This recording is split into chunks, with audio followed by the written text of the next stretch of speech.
La récompense que donne la sorcellerie, plus la paresse et la pauvreté en soi et la jalousie envers les autres. Caïn et Abel, première partie. Avant de commencer, retenons que Adam n'était pas la première créature de la race humaine sur cette terre, car pendant sa création en chair humaine, il y avait d'autres races qui vivaient bien avant que lui sur la planète Terre. Mais était la première personne le plus évoluée spirituellement, qui avait aussi des connaissances sur la médecine et les inventions. Adam avait 2 fils qui l'accompagnaient chaque fois à ses recherches.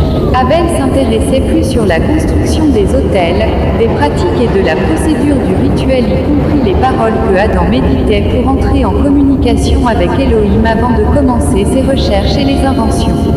À chaque fois, il l'accompagnait pour acquérir des connaissances.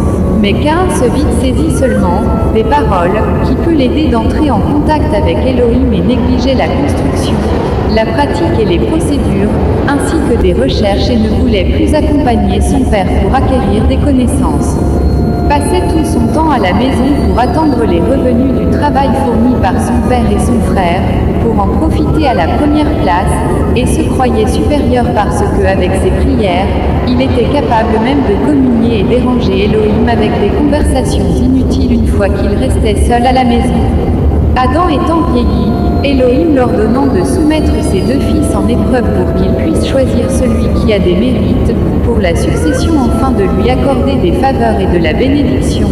Comme Caïn était déjà habitué à déranger Elohim avec des conversations inutiles, se croyait déjà ami de Dieu, héritier et maître, se précipita pour accepter le défi. Une fois de seulement face aux épreuves, Caïn ne savait pas où commencer par la construction de l'autel, la pratique d'offrande ou la procédure, ni comment méditer. Au moment des tâtonnements, après plusieurs heures, Abel a fini par bâtir l'autel, fut passé aux procédures et pratiques d'offrande, la canalisation du fumet et le sacrifice fut exaucé et agréé, ouvrant le lien de la communication télépathique entre lui et Elohim, qui le désigna le successeur de son père et lui donnant la couronne. Mécontent et jaloux, Caïn tua son frère et fuit dans le village le plus lointain de leur village, pour se marier à une autre fille qui avait aussi un père, mère et les grands-pères plus âgés que Adam son père, qui prouve que, lorsqu'Adam était vivant, il y avait d'autres races aussi plus vieillies que lui sur la terre. Et c'est par là que fut l'apparition de la sorcellerie et de la haine dans la race humaine, y compris la jalousie. Adam donna encore naissance à un autre fils sage, intelligent, et fort, qui résistait à la ruse et jalousie des méchants de l'époque, qui s'appelait Seth, pour prendre sa succession et la relève d'Abel. Premier fils paresseux, jaloux et sorcier Caïn. Deuxième fils béni et chercheur Seth. Troisième fils devenu l'esprit, l'inspirateur et adorable par la succession de la race de Caïn pour cause la paresse, jalousie, manque d'inspiration et de la créativité, Abel. Quatrième, le Père qui est le formateur Adam, autrement appelé Adonai.